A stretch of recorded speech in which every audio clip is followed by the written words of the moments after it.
The word debt, for a lot of us, right, just brings up this immediate, like, tightening in the chest, a feeling of burden, maybe? Maybe even dread. It often gets painted with this really broad negative brush. But hang on, because this deep dive, we're going to fundamentally challenge that knee-jerk reaction. Today, we are unpacking a really crucial distinction: good debt versus bad debt. Mm. We've gone deep into your sources, not just to get definitions, but to pull out the surprising nuances, the strategies, the real pitfalls people often miss. Our mission here is simple: give you a clear shortcut, a solid framework for understanding how to use debt as a tool, a powerful financial tool, actually, and not a trap that just stifles your growth. We're going to show you how some debt can actively build your financial future, while, yeah, other types can seriously throw you off track. Yeah, what's truly fascinating here, and what our research really highlights, is just how deeply ingrained that general negative view of all debt is. Yet a nuanced understanding, almost a surgical one, is just. It's absolutely critical if you're navigating today's financial world. So we're here to help you figure out precisely what supports your long-term goals and, well, what doesn't. Encouraging a much more critical look at where your money, borrowed or not, is actually going. That's a really powerful point. Okay, so let's start by totally reframing things. Let's explore good debt. Beyond just the basic definition, what makes debt genuinely good? Like, how does it really benefit our financial health? Well, fundamentally, good debt is essentially an investment. It's money you borrow with a, let's say, reasonable expectation that it's going to generate a return bigger than its cost, either by increasing your net worth, maybe boosting your income, or building a valuable asset over time. And the crucial element, as our sources really point out, is that it typically comes with relatively low, manageable interest rates, often under, maybe 6, 7%. Okay, under 6 or 7%. Right. That low cost of borrowing is what makes the investment work, right? Right. It allows the potential gains to sort of comfortably outweigh the expense of the loan itself. It's really about strategic leverage, using capital to create more capital. Strategic leverage. I like that framing. Yeah. So let's get specific. What are some prime examples our sources talk about, and what are the deeper mechanics? Why are they considered good? Absolutely. So the first one, maybe the most widely recognized, is a mortgage. Right, a home loan. Exactly. When you take out a home loan, especially a well-structured one, say low fixed interest rate, you're not just buying a place to live, you're actually building equity. And just to clarify for everyone, equity here means your ownership stake, right? The part you actually own, separate from what the bank is still owed. Precisely. As you pay down that mortgage principal, your equity grows. But it's not just about paying it down. Often, the property itself appreciates in value over time. Ah, okay. So it could be worth more later. Potentially, yes. So you're building an asset that might be worth significantly more down the line than what you initially paid. And here's something else our sources highlight, a benefit often overlooked. Mortgage interest is usually tax deductible. Oh, right, the tax break. Exactly. That effectively lowers the real cost of borrowing. It makes a good debt even better by reducing your overall tax bill.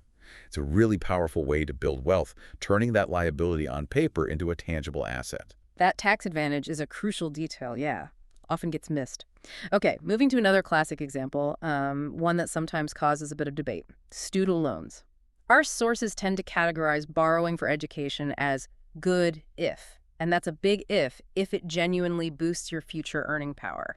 And the numbers, broadly speaking, are pretty compelling. They certainly are. I mean, data consistently shows college grads, on average, earn about $500 more per week. Wow, okay. Yeah, that's like $26,000 more per year compared to those with just a high school diploma. That's not a small chunk of change. It's a significant long-term income boost. But, and this is the really vital caveat our sources stress, this only truly makes the loan worthwhile if the interest rate is low and affordable. Right, the cost matters. Absolutely. The investment in your human capital, your future earning potential, it has to comfortably outweigh the cost of that borrowing. A high-interest loan for a degree with maybe limited job prospects, that can quickly flip from good debt to, well, bad debt in disguise. That debt in disguise, yeah. It's all about the ROI, the return on investment for your education. That nuance is so important. It's not just any student loan, but a strategically chosen one. Okay, and finally, business loans. Using debt to start or expand a business, that can be incredibly positive, assuming, of course, it actually leads to profits. It's exactly right. When you take out a business loan, you're getting capital to invest in productive assets, things like equipment, inventory, technology, maybe even hiring key people, things that generate income. And these loans, they often have pretty reasonable rates. Plus, critically, the interest you pay on business loans, often tax-deductible as an operating expense. Ah, another tax benefit. So your debt isn't just funding an asset, it's effectively subsidized by those tax benefits, lowering the true cost.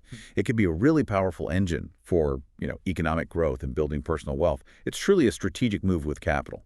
Okay, so that covers the strategic side, the way debt can actually accelerate wealth building. But now, let's pivot. Let's talk about where debt can really become abundant, because this is where, unfortunately, a lot of people get stuck. Here's where it gets really interesting, or maybe concerning: bad debt. Indeed. Yeah, our sources define bad debt pretty clearly. It's borrowing that doesn't improve your financial position, and often it actively makes it worse. It typically involves buying things that, well, they depreciate fast, or they provide only very short-term enjoyment, or they get consumed quickly. But the critical characteristic of bad debt, the thing that truly defines it, is usually its exorbitant interest rates. They're high interest, yeah. Paying that premium for something that isn't growing in value is it's like running on a financial treadmill that's just speeding up. You're burning energy, but you're not actually getting anywhere. Often you're falling further behind. That treadmill analogy is spot on. And the absolute poster child for bad debt, the one we all know, is credit card debt. We've all maybe felt that initial excitement, right? A new gadget, a much-needed vacation charged to the card. But if you only make those minimum payments, oh boy, that excitement fades fast. It really does. Our sources point out the average credit card APR. It's often way over 20%. I mean, just think about that for a second. 20%? That's huge. It is. If you charge, say, a $2,000 vacation on a card at that rate and only pay the minimum, you could easily end up paying hundreds, maybe even thousands, more in interest than the trip originally cost. And the things you bought, they lose value or they're gone, consumed. You're left with nothing but a big growing balance. Plus, there's the opportunity cost.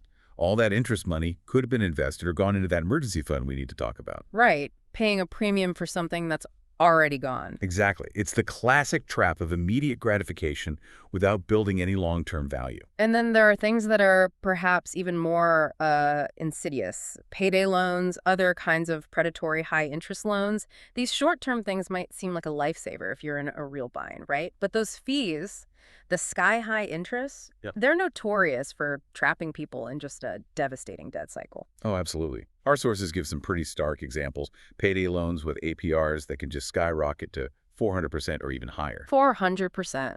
It's almost unbelievable, but yes. It's an unsustainable model, really. Often designed so you can't pay it off immediately. It forces you to roll it over, incur more fees, more interest. It just compounds. And remember that sort of 6–10% threshold we mentioned for good debt? Well, an APR above that is generally considered high-interest, bad debt territory because it just massively outpaces typical inflation or any realistic low-risk investment return you could hope for. The cost of borrowing just becomes way too burdensome. It makes getting ahead financially incredibly difficult unless it's a genuine, unavoidable, and very short-term emergency. And then there's the tricky category of auto loans. Especially when they're maybe oversized for your budget. We all need reliable transport, sure, but cars, well, they're famously depreciating assets, aren't they? Indeed they are. That new car smell, unfortunately, comes with a pretty big depreciation hit the second you drive it off the lot. So if you finance a fancy luxury car that's really beyond your comfortable means, that debt quickly becomes bad debt. You're paying interest, often quite a bit, on an asset that's losing value every single day, sometimes faster than you're even paying down the loan principal. So you're immediately underwater on it. Often.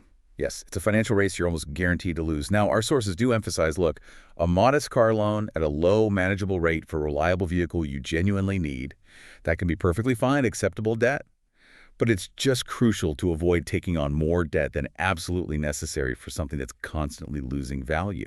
It really should be about practicality and need, not, status or keeping up with the Joneses. Okay, so after this deep dive, exploring the nuances of good versus bad debt, what does this all actually mean for you listening right now?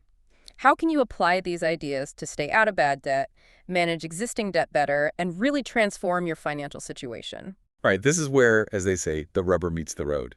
A foundational tip, and it's absolutely crucial from our sources. Live within your means, and very importantly, build an emergency fund. Diligently. An emergency fund. Yeah, we hear that a lot. And for good reason. It isn't just about saving money. It's a proactive defense shield against bad debt. Having, say, 3 to 6 months of living expenses saved up, that prevents you from having to reach for high-interest credit cards or those predatory loans when the unexpected inevitably hits. Like a medical bill, car repair. Exactly. Or a job loss. It's your financial safety net. It lets you avoid the very situations that push people into that bad debt spiral in the first place. That really is a game changer for so many people. Building on that, okay, what if you already have high interest debt? Our sources strongly push for two key strategies there. First, make a concrete plan to pay it down fast.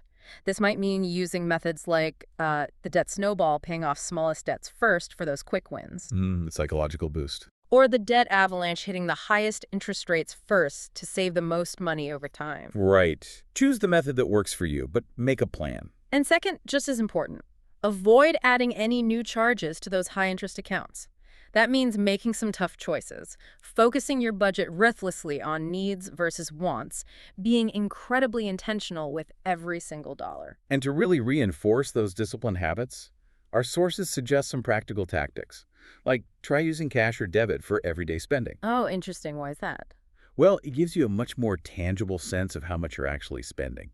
Creates an immediate feedback loop. It helps prevent that easy overspending that can happen almost subconsciously with credit cards. Makes sense. You feel the money leaving your hand or your account. Precisely. It encourages you to be present, accountable with your money, which is a huge step towards financial freedom. And maybe consider creating a personal debt decision matrix before taking on any new borrowing. Ask yourself, does this debt get me an appreciating asset or enhance my income? Does it have a low fixed interest rate? If the answer isn't a strong yes to both of those, our sources basically say, exercise extreme caution. Think very, very carefully. Okay, so bringing it all back to where we started this conversation, this deep dive really shows that debt. It's far from being just this monolithic evil thing. Good debt, when you approach it strategically with low interest rates, it can be a really powerful tool for building wealth, for increasing your income over the long haul. Bad debt, on the other hand, with its high interest, its focus on things that lose value or just be fleeting pleasure. Yeah, that's a significant burden. It can seriously hamper your finances, derail your future plans. So managing debt wisely isn't just like a nice suggestion. It's an absolute cornerstone of your financial health. It's a pathway to real financial empowerment. And if we connect this to the bigger picture, look, this isn't just academic knowledge we're sharing. It's really a direct invitation for you to critically assess your own relationship with debt. Maybe take a moment after this. Consider your current debt portfolio. What types of debt are you actually carrying right now? Are they truly serving your long-term goals? Are they helping you build wealth? Or are they holding you back, burdening your finances? It boils down to a really important question for personal reflection.